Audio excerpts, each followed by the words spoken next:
Hey, how's it going everyone? It's Lee Halliday, and in this video we're going to take Prisma and combine it with Nexus Schema. And this one took me a little while to figure out. There were a bunch of gotchas that I ran into, so I hope that this video will help you not run into those same issues that I did. So what we're going to do is hop over to our code, and we're going to be working in Next.js. So I've already basically just generated a blank canvas, a brand new Next.js app, and I've added 3 packages. So I've got Nexus Schema, which is for defining our GraphQL schema in a code-first approach. We've got Apollo Server-Micro, which is basically how you use Apollo Server in Next.js. And then we've got Nexus plugin Prisma. So you'll notice that I don't have the Prisma CLI or the Prisma client here. That was gotcha number 1. The Nexus plugin Prisma comes with its own version of that, so you don't want to also install it. There was like a conflict that I was running into, caused me a whole bunch of issues, so do not make that same mistake. So what we're going to do to get started is we're just going to go into the pages folder into the API, and we're going to convert this into a GraphQL endpoint. So we're just going to rename this, and we'll just call it GraphQL.TypeScript. And I'm just going to leave this as is for now, and I'm going to hop over and I'm going to start this app up. And the first thing it's going to notice is that we're trying to use TypeScript, but we haven't installed TypeScript yet. So we'll just paste this in, wait for it to install, and then we're going to run the exact same thing again. Yarn dev. And now that TypeScript is there, it's going to detect that we're in TypeScript and generate us a tsconfig.json file. That's key because both Prisma and Nexus, they both want TypeScript. They're very much a typed first approach. So with this tsconfig, I don't believe we need to change it at all, except I'm going to add this base URL and just set it to our current directory dot. And that's just going to help me later on as I'm creating some folders. It makes it easier to link one folder to another. So I'm going to stop this, start it up again now that I have all my tsconfig settings set up. Okay, and we are going to go and start defining our GraphQL server. So I'm just going to clear this out, and I'm going to import Apollo Server from Apollo Server Micro. Cool, we'll start with this, and we'll create a server, which would be a new Apollo server. And here's where we can pass in some options. So there's 2 options we're going to pass in. We need to pass in what our actual schema is for GraphQL, and we're also going to pass in context. But why don't we just leave it as is for now? And what you do with the server is you take it, and from it you create a handler. This basically takes the incoming request from the user, from the internet, and it handles like the HTTP part of it. So we'll say server.createHandler, and we need to tell it where it's located. So ours is /API/GraphQL, so /API GraphQL. And then what we can do is export the handler as the default function, because it is a function that basically takes the incoming requests. So in Next.js with Apollo, you're going to run into an issue unless you also export a config that does one little thing. It basically says, for the API, body parser is false parser. We don't want Next.js to parse the body for us. We want it to be basically handled by our handler here. So with that in place, why don't we go over to the browser, make sure that our app actually loads, and then head on over to API GraphQL. And we get an internal server error, so we're just going to start trying to figure out all these issues. Okay, so Apollo Server requires either an existing schema, modules, or type defs. So that makes sense. How is GraphQL basically going to do anything unless there's a schema? Schema defines like what things you can query, what mutations there are, what types your GraphQL schema has. So we're going to go and import schema from src schema. So this does not exist yet. We're going to go create it. And the reason I don't have to say like .. or anything like that is because of this base URL dot that I set up. So what this allows me to do is basically create a new folder called src. In it, create a schema.typescript. And in here, we can start defining our schema using Nexus Schema. So what we're going to do is import a bunch of things from Nexus Schema, some of which are, make schema, and we'll call it create, no, what is it again? Query type, because we want to be able to do a query as well. So we'll start with those two, and then we'll just start adding in other things after. So we will define our schema, and we will export it. Export const schema is equal to make schema, just like this. So a schema needs types, and there's a number of types you can provide to this. For example, the query type or the mutation type or any other custom types that you have. So we are going to pass in one query that we'll just create up here. So const query is equal to query type. Oops, not like that.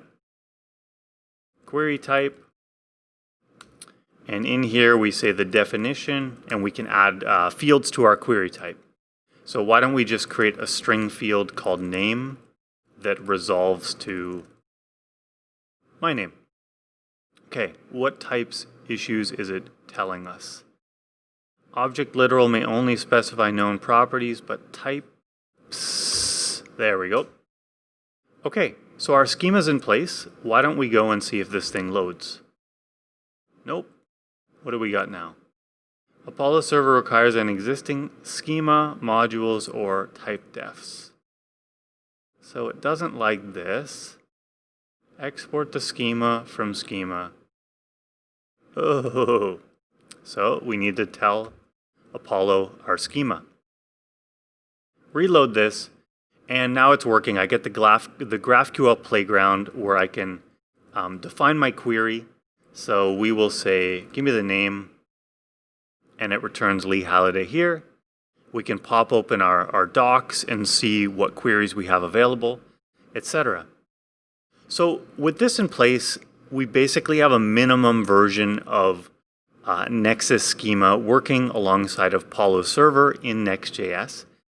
But now I want to add in Prisma. I want to be able to query data from our database. And there's a nice plugin that links these together nice so that you don't have to redefine all of your types that have already been defined in Prisma. So what we're going to do is just stop this for a sec, and we're going to start defining our database in Prisma. So the first command that we'll run is yarn prisma init. So this basically bootstraps what we need to work with Prisma. And if we come back here, we now have this Prisma folder with two things in it. First is .env. This tells it basically inside here, there's an environment variable that tells it how to connect to our database. So you would point this to wherever your Postgres or MySQL or I think they support another thing as well, SQLite. So they support all three right now. They used to just do Postgres, but it's getting better. So what I'm going to do is point it towards mine. So I'm on a Mac and I'm using this Postgres app. So I've already got it up and running. So I'm just going to close this, and I know how to connect to it because I've done this a bunch of times. So I've got a user of Postgres, a password of password on my local host. This is the typical Postgres port. And I need to point it right here on the slash. This is the name of my database. So I haven't created one yet for this little video I'm making. So why don't we pop open Table Plus. It's already connected to that same database I'm looking at. We'll click this little database button here, and we'll create one. So we'll call this the Video Prisma Nexus, and we'll just go with all the defaults. Cool. So I'm in here. That's my work one. Close that. I want video. There we go. So we got it open. There's no tables yet or anything. It's just like a blank slate blank database. So now though, I can call it Video Prisma Nexus. That's the database you're going to be connecting to. So the second file is this schema.prisma. And this is where there's a couple ways, but basically it represents what your database looks like from a tables perspective, how they're related, what types of columns there are, etc. So there's a couple ways you can do this. If you have an existing database, you can, I think it's called introspect, and basically generate this file from your existing database. Ours is empty, so we're actually going to define it here. So we're just going to create one table. We'll call this company. And then we need to say what fields it has.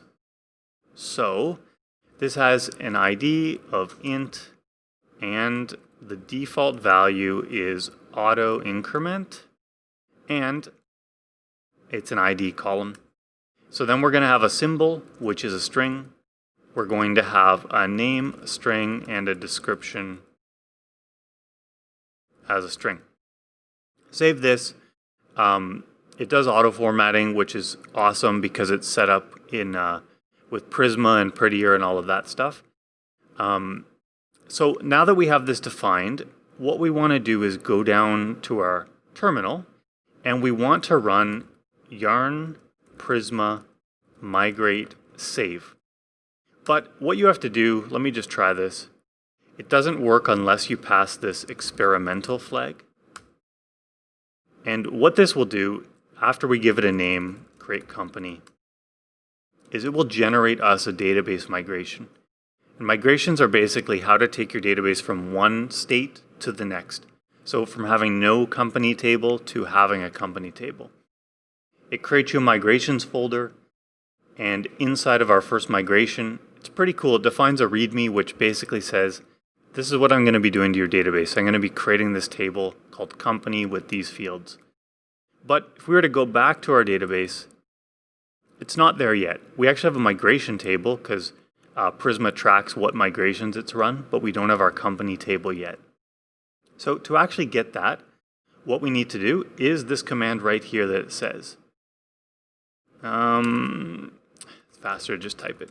So migrate up, experimental. So that's going to look at, are there any migrations I haven't yet run? It's going to run them. And if we were to go back to our database, we now have a company table that's empty. So why don't we just come in here and create one? Let's create Tesla, Tesla, electric, vehicles. Oop, description violates. Why does it violate? Null value in description. Oh, I had to hit enter first so it saves it. There we go. So this is now saved. I've got my one record in here with an ID 3. I don't know how I have an ID 1 and 2. They're gone for some reason. But we're basically set up and ready to go with Prisma. We've got our database migrated. We've put in a record. And the next step is to come and figure out how to integrate our Prisma setup into our Nexus GraphQL schema. I'm just going to close all this junk. And I'm going to run one command before I forget. So we need to run yarn prisma generate. What this does is it basically looks at your schema, all of the types generated there, and it generates all those sort of corresponding TypeScript types. So that's a really required step for Prisma to work correctly. So with our Prisma client generated, we can come back here. And the first thing we're going to do is we want to basically pass in an instance to our Prisma client into our Apollo server right here as context so that it's available throughout our GraphQL resolvers. So what we're going to do is import create context from src context. And we're going to pass this context function. So it's a function that will be called by Apollo server. We'll pass that into Apollo server. But we obviously need to go and define this now.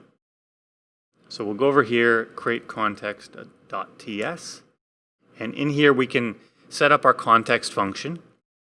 So we're going to export a function called createContext like this.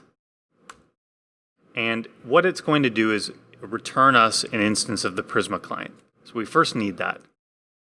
So const Prisma equals what? We need to import it. So Prisma client from Prisma client, like that. We'll say new Prisma client.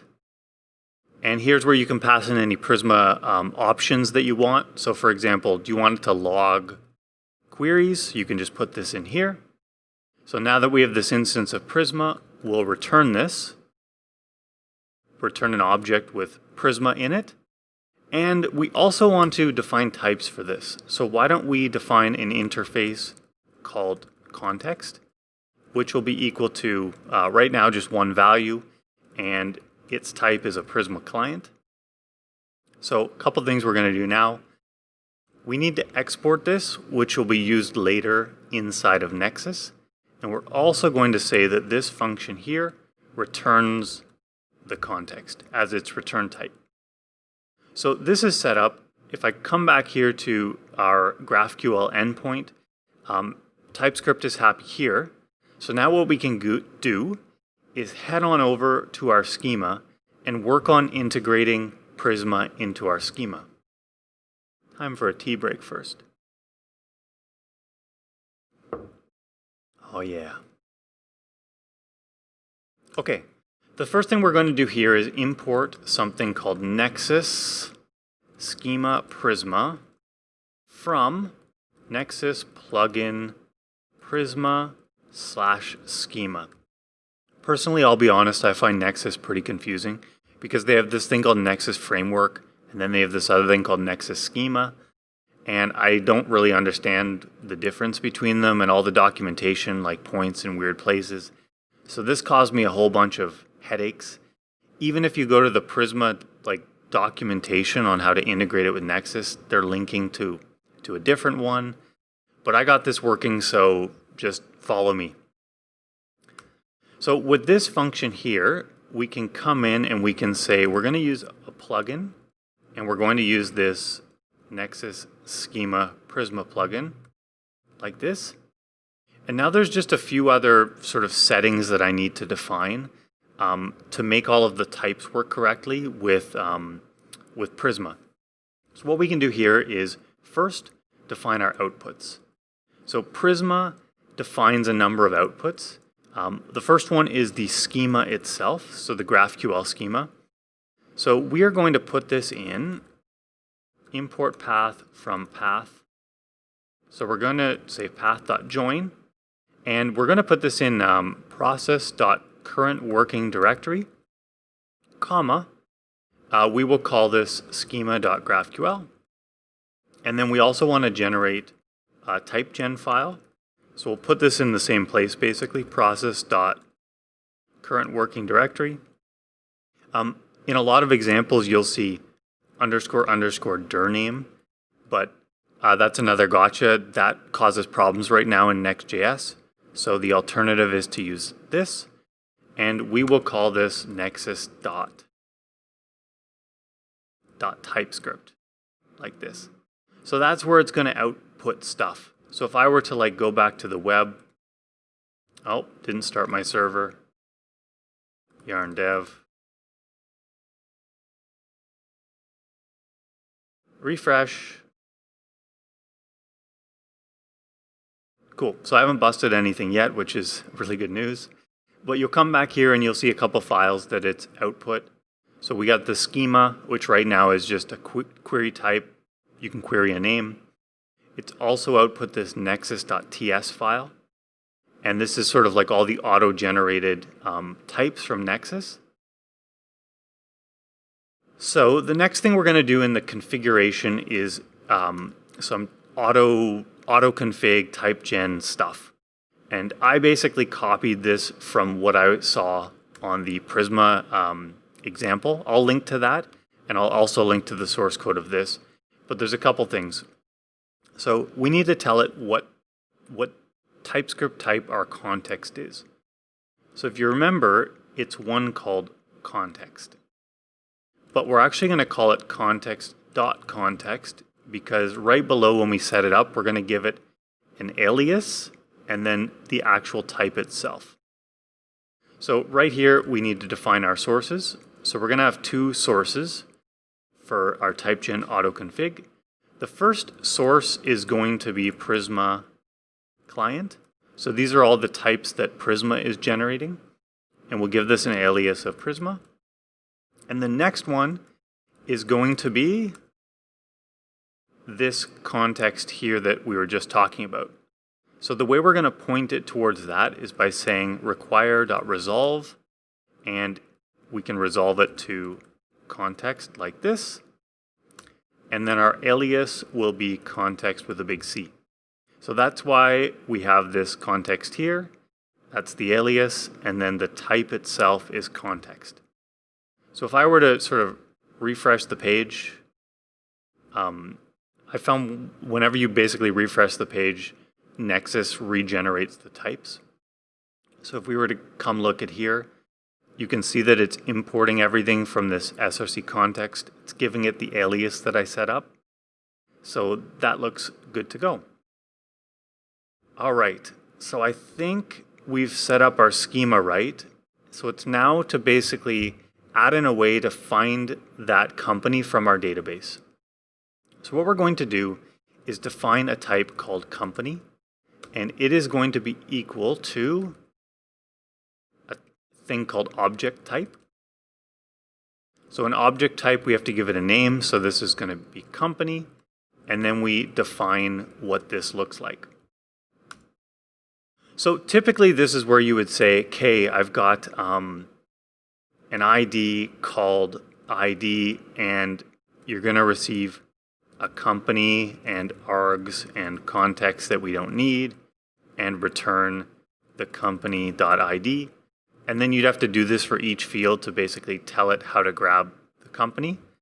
We don't need to do that with this plugin. What we can do is we can say t.model, and then it already knows, based on the name, what fields that I have here. So we can say, yeah, let's define the ID field, the symbol field, the name, and the description.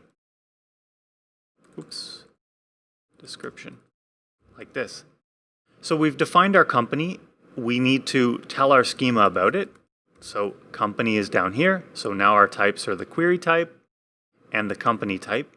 But we want to link those two types together. We want to provide a query to be able to load a company. So let's do it the long, slow way first, and then I'll show you the better way that you can do it with this Nexus Schema Prisma plugin. So the first way is you can basically define how to load it yourself from the database. So we can say we're going to have a field called company, and it is going to be a type of company. So this one up here. Nullable, true, because what happens if someone asks for a company that we don't have in our database? It might return null. We need to define the args. So basically, how are people going to pass in the arguments to load this company? So we'll say we want an ID and ID arg, just like that. And then we need to tell it how to actually go and find that data with a resolve function. So resolve always takes in, or typically takes in, three things. The parent. So the parent on the query is nothing really. It's a root, so we don't need it. We've got our args, and we've got our context. So a couple things going on here. What are we doing here? We're trying to load a company from our database. So to load data, we want Prisma. So we can just say context.prisma. And it's all sort of set up already. It knows my type, so it knows I can say Prisma. Company, find one, where the ID is equal to. So args, we have the ID. So what we could do is just say like this. So right here it's saying it's in any type. We could try to define type these incoming args, but what we can do, because we know we want it to be a number, is we can just use this big N number function, and pass in the ID, and it will basically try to convert that into a number. So with this in place, why don't we go back to the web, just refresh it, and if I load open the docs, I can see all of my types in here now. So company, it takes an ID, so why don't we do that? Just delete that. So query, load company, company with an ID of 3, and then what fields do we want back? We want the ID and the name and the symbol. So we do that and we get the data back. So it's working, which is great. One quick tip I wanted to show is this thing called tracing. So it says right now our GraphQL server doesn't support tracing. So first of all, what is it? Better to just enable it and then show you because it's pretty awesome. So if we go back to our GraphQL, our Apollo server, what we can do is basically enable tracing, set it to true, or you can say process.env.nodenv is development. So basically whenever you're developing, you want it true, otherwise false. So now if we go back here and we load this, what it does is it gives you this little graph of how long it took to resolve this GraphQL query. So if I run it again, it's cached, it's a little bit faster, but it took 8 milliseconds to make the request. 2 of those milliseconds were loading the company, 32 microseconds US to load the ID, and etc. So it shows you how long each request takes. But there is a better way to load this company from our database. So we'll go back to our schema, and this feels very CRUD-y, right? So CRUD is create, read, update, delete. So this would be reading, specifically reading one record. And there's something you can pass in called experimental CRUD true. And I'll show you the problem I ran into, and then I'll show you how to fix it. So what I ran into is basically, by enabling this, I can say t.crud, and I can say I want to have basically read for a company. And then for me, we'll see if it actually gives me the error. It was giving me a type error. So load this.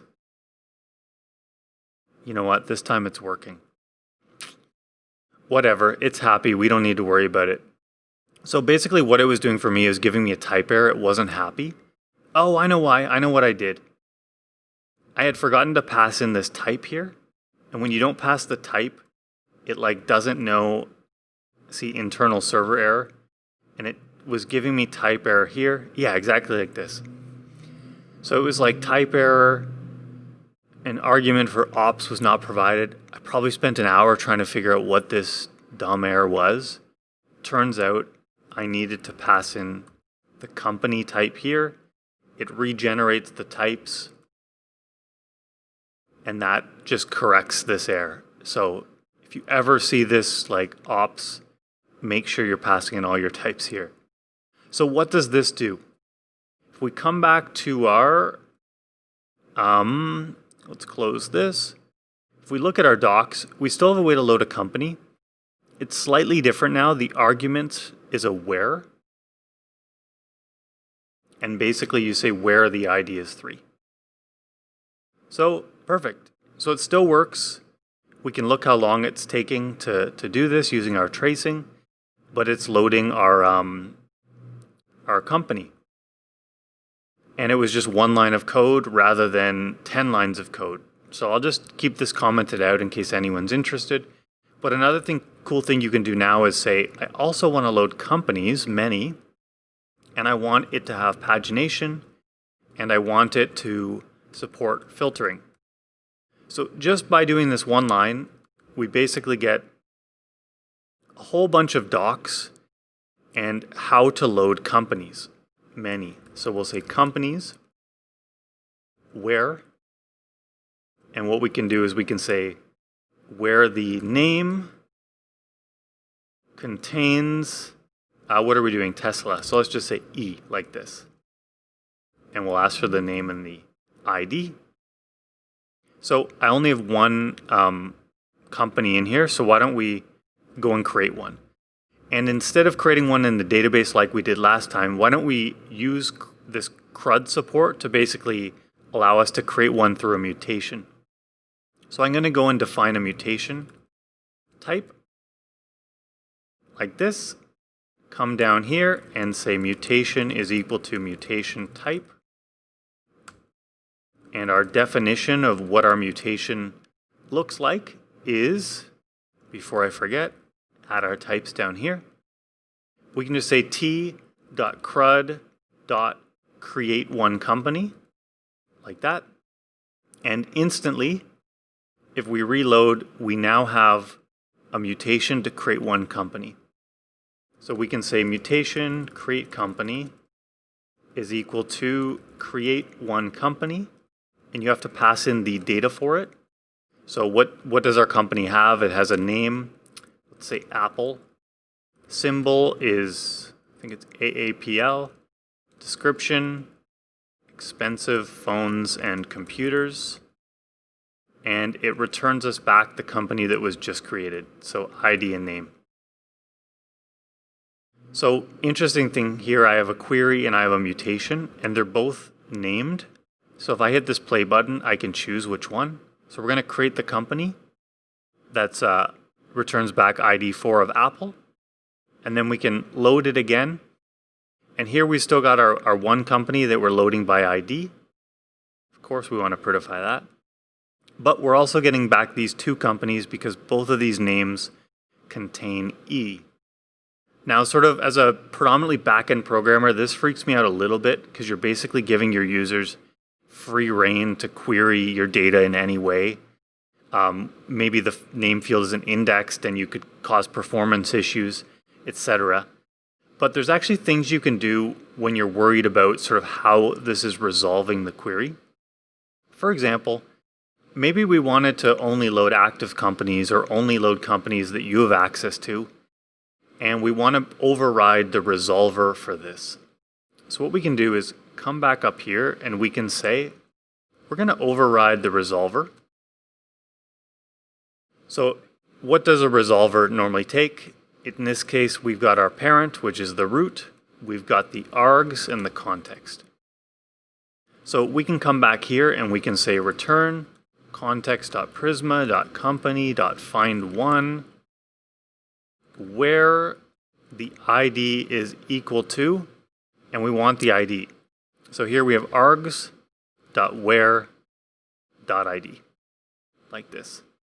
So we could add in other sort of where clauses we want as it's loading our company here, but we've basically overridden their resolver with our own. So these are customizable. You can do the same for plural. We can override the resolver.